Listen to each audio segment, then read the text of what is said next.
Un couple d'éléphants apparu dans les forêts environnantes de Kinkala a blessé à son passage un jeune. Informée de la situation, la ministre de l'économie forestière, du développement durable et de l'environnement, Rosalie Matondo, est descendue sur place afin de calmer la foule curieuse et en colère. Récit des faits avec Nesson Zhao. Nous sommes dans le département du Poul, dans le district de Kinkala, au quartier Vinza, plus précisément au cours d'eau de Ngambanzoko, sur les traces d'un couple d'éléphants qui a fait son apparition. La ministre de l'économie forestière Rosalie Matondo, informée de cette situation, a fait le déplacement de Kinkala.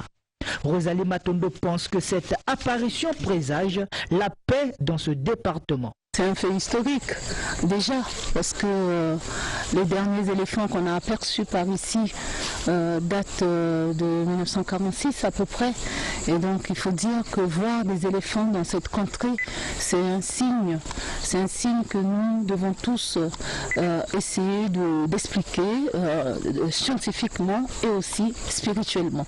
Scientifiquement, parce que l'éléphant revient toujours sur ses traces, et l'éléphant étant l'architecte de la forêt, ça permet une régénération forestière. C'est un espoir pour notre écosystème. Nous avons besoin de la paix dans cette contrée, et voir des éléphants qui sont le signe de la puissance et de la force.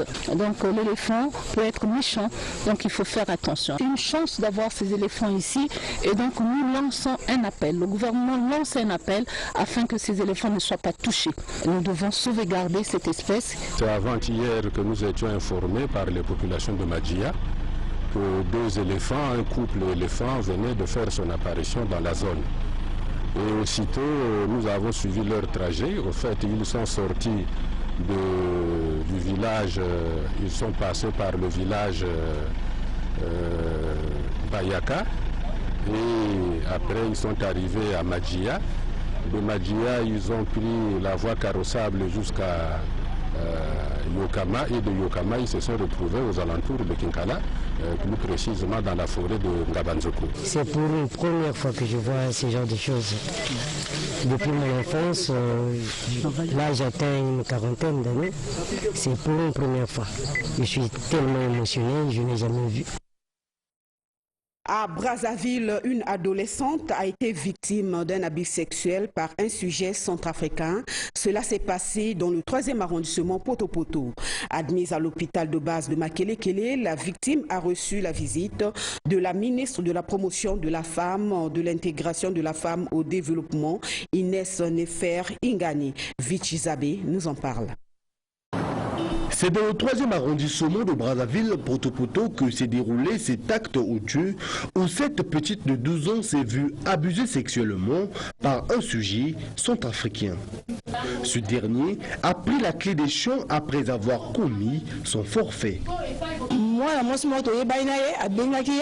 femme avec qui nous collaborons avait demandé à ce que son enfant soit gardé par notre fille. Et c'est le mari de cette femme qui, constatant que sa femme n'était pas là, s'est permis d'offrir le jus dans lequel il a mis un stupéfiant.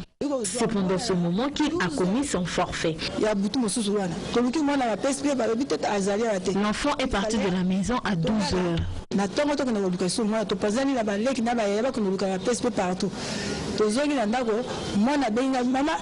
C'est sa grande sœur qui l'a retrouvé 24 heures après.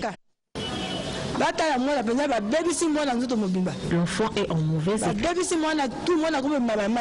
Nous avons examiné la patiente et on a constaté qu'elle a perdu, sur le plan gynécologique, elle a perdu son hymen, donc elle a perforation de l'hymen, et elle a perdu sa virginité.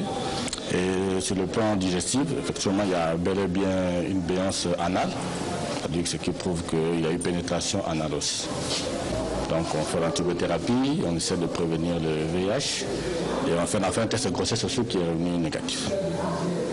Cet acte criminel a interpellé le cœur d'une mère désemparée qui n'a pu rester insensible face à ce comportement qui n'honore point les consciences. Nous sommes assez indignés de ce genre de comportement dans notre pays.